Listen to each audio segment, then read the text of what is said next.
alaikum.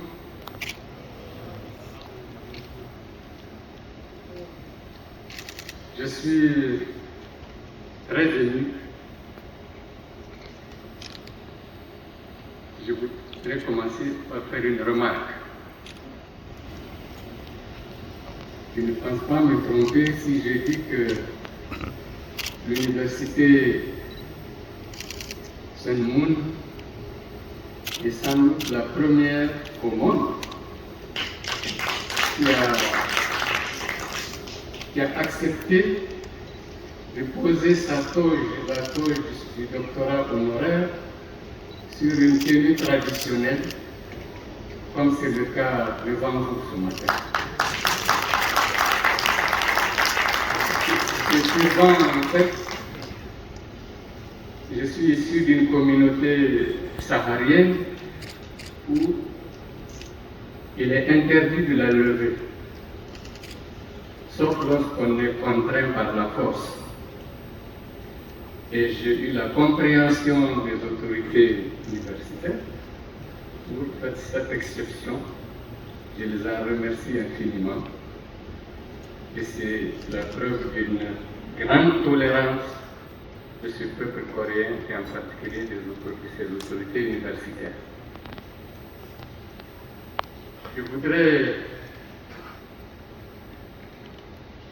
mesdames et messieurs, réitérer mes remerciements à ceux qui m'ont bien offert cette opportunité de venir en Corée et en plus avoir cette agréable surprise de la distinction honorifique qui m'est faite ce jour. Il s'agit des cofondateurs de la Fédération pour la paix universelle, le couple Moon, et particulièrement la mère de la paix, Dr Cha Han, que je remercie davantage. Je remercie également les autorités de l'université Sun Moon qui viennent de nous accueillir ici ce matin et qui m'ont fait l'agréable honneur de me décerner cette grande distinction honorifique. J'en suis tout simplement comblé. J'en suis très très fier.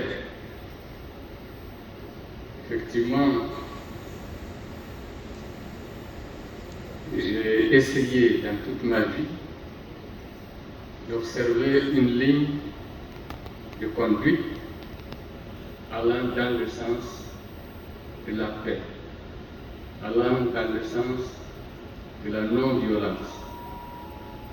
Et j'ai eu dans la mesure du possible à contribuer à travers les différentes fonctions que j'ai occupées dans mon pays, le Niger, effectivement à contribuer à l'apaisement, à contribuer à la paix.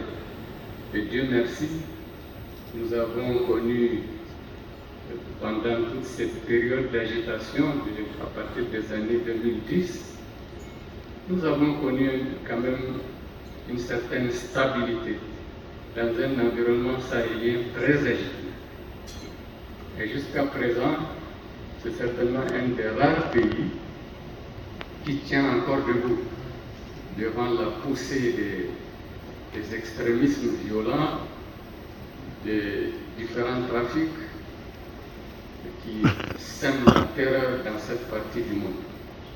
Et le Niger, grâce à la clairvoyance de ses dirigeants, tient encore debout.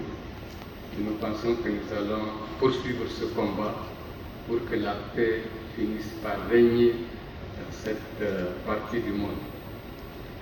Et comme cela a été ici souligné depuis ce matin, Nous comptons beaucoup sur l'éducation de la jeunesse, sur la responsabilisation qu'on va désormais intensifier pour la jeunesse, au profit de la jeunesse, pour que cette jeunesse ne se laisse plus attirer par le démon de la violence, le démon de la déstabilisation, et pour s'investir pleinement dans la construction de l'Afrique, dans la construction de son avenir.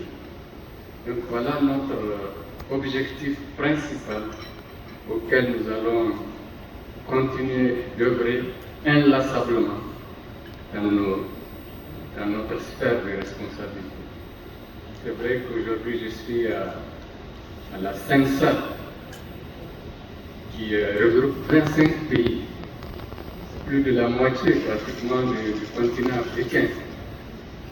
Et ces pays vont donc désormais avoir effectivement à investir et à s'investir davantage dans cette mission de recherche de la paix et de recherche du développement durable.